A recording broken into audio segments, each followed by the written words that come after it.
नमस्कार। आज के इस डीप डाइव में हम एक ऐसे टॉपिक पर बात करने वाले हैं जो सीधे हमारी रोजमर्रा की जिंदगी से जुड़ा है। क्या कभी ऐसा लगता है कि दिन भर थकान रहती है या फोकस बार बार भटक रहा है? आजकल के इस डिजिटल जमाने में डिस्ट्रैक्शन से बचना सच में एक बड़ा टास्क बन गया है। लेकिन क्या हो अगर एक बहुत ही स्ट्रक्चर्ड 5 कदमों वाला रीसेट सिर्फ 7 दिनों के लिए अपनाया जाए? इस सुस्ती और भटकाव को पूरी तरह से खत्म किया जा सकता है।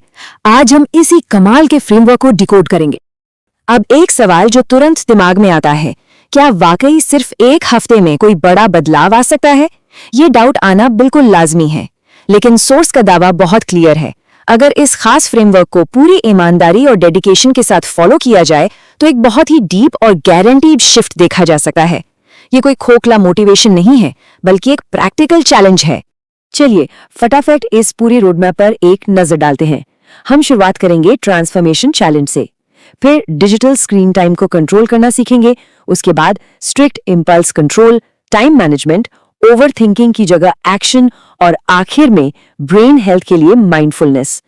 नोटिस कीजिए कि ये प्रोसेस बाहरी आदतों को ठीक करने से शुरू होता है और धीरे धीरे हमारी इंटरनल साइकोलॉजी पर मास्टर बनने तक जाता है।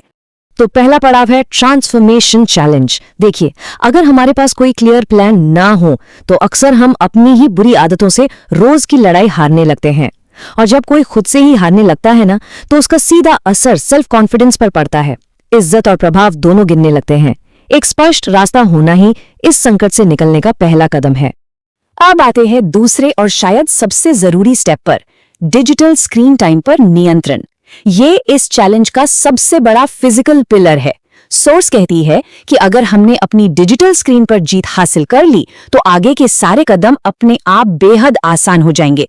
स्क्रीन्स ही वो सबसे बड़ा डिस्ट्रैक्शन है जिन्हें सबसे पहले हटाना पड़ेगा।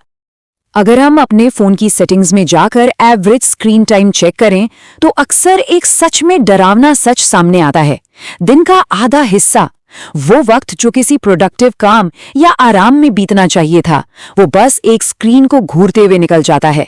ये इस बात का पक्का सबूत है कि फोन हमारी ग्रोथ में सबसे बड़ी रुकावट बन चुका है। और इसके साइड इफेक्ट्स, 15 मिनट से ज्यादा फोकस ना कर पाना, नींद की क्वालिटी बेकार होना, लगातार सिर दर्द, गर्दन में दर्द और हमेशा थकान या लो एनर्जी फील करना। ये सारे लक्षण आजकल कितने आम हो गए हैं ना। इनका सीधा कनेक्शन हमारे ज्यादा स्क्रीन टाइम से है। जो फोन कभी हमारी सुविधा के लिए था, वो अब हमारी लाइफ की क्वालिटी को पूरी तरह से डाउन कर रहा है। अब इस आंकड़े पर ध्यान दीजिए, 95%, 95% सोर्स का पूरे विश्वास के साथ ये दावा है कि अगर सिर्फ 7 दिनों के लिए फोन को किनारे रख दिया जाए और स्क्रीन्स पूरी तरह ऑफ कर दी जाएं, तो इंस्टेंटली दुनिया की 95% आबादी के मुकाबले एक बहुत बड़ा एडवांटेज मिल जाता है। ये अपने आप में एक गेम चेंजर मूव है। चलिए आगे बढ़ते हैं तीसरे स्टेप की तरफ, स्ट्रिक्ट इंपल्स कंट्रोल, यानी अपनी अचानक उठने वाली इच्छाओं पर सख्त नियंत्रण। इसे बस एक आदत छोड़ने जैसा मत समझिए, ये असल में खुद की साइकोलॉजी और सेल्फ डिसिप्लिन का एक जबरदस्त टेस्ट है। इंपल्स कंट्रोल का सीधा सा मतलब है इंस्टेंट ग्रेटिफिकेशन या तुरंत मिलने वाली खुशी से खुद को रोकना। सोर्स यहाँ 7 दिनों तक नो फैप यानी पोर्नोग्राफी और मैस्टरबेशन से दूर रहने का उदाहरण देता है। इसका मकसद किसी बात को सही या गलत साबित करना नहीं है, बल्कि असली मकसद उस मेंटल कचरे को साफ करना है ताकि हम अपने दिमाग और इच्छाओं पर वापस कंट्रोल पा सकें। अक्सर लोग इस बात को ओवर एनालाइज करने लगते हैं कि क्या ये सिर्फ एक मिथ है या वाकई कोई साइंस है, लेकिन असल में ये एक ट्रैप है। सोर्स का आर्ग्यूमेंट ये है कि असली मैजिक किसी थ्योरी में नहीं, बल्कि उन तीव्र इच्छाओं का विरोध करने और उस इंटरनल फाइट को जीतने में है। जब हम खुद की इच्छाओं पर काबू पाते हैं, वही सेल्फ कंट्रोल की सबसे बड़ी जीत होती है। चौथा पिलर है अपना समय वापस पाना और उसका प्रबंधन करना। अक्सर एक बहुत ही आम बहाना सुनने को मिलता है कि मेरा तो टाइम ही खराब चल रहा है, लेकिन सच तो यह है कि समय खराब नहीं होता, हमारा टाइम मैनेजमेंट खराब होता है। ये कोट बिल्कुल सटीक बैठता है। हम इंटरनेट पर चाहे जितनी भी प्रोडक्टिविटी की टिप्स और ट्रिक्स पढ़ लें, अगर प्रोक्रास्टिनेशन यानी काम को टालने की आदत है, तो पढ़ाई हो, करियर हो या पर्सनल रिलेशनशिप्स, हर जगह असफलता ही हाथ लगती है। दिन के आखिर में बात बस इस पर आकर रुकती है कि हम अपने समय के साथ क्या चुनाव करते हैं। और ये टाइमलाइन दिखाती है कि कैसे अपने 24 घंटे के रूटीन पर पूरा कंट्रोल हासिल किया जा सकता है, खास तौर पर दिन के शुरुआती 4 घंटे। जब दिन के सबसे जरूरी और मुश्किल काम सुबह सुबह ही निपटा लिए जाते हैं तो ऐसा लगता है जैसे जिंदगी की स्टीयरिंग व्हील वापस अपने हाथों में आ गई हो। ये फीलिंग बहुत ही एम्पावरिंग है। 5वां स्टेप, लगातार ओवरथिंकिंग की जगह तुरंत एक्शन लेना। ये उस लकवा मार जाने वाली आदत पर वार करता है जहां दिमाग बस सोचता रहता है, घूमता रहता है, लेकिन एक्शन के नाम पे रिजल्ट बिल्कुल जीरो होता है। इस पानी के ग्लास वाले रूपक को इमेजिन कीजिए।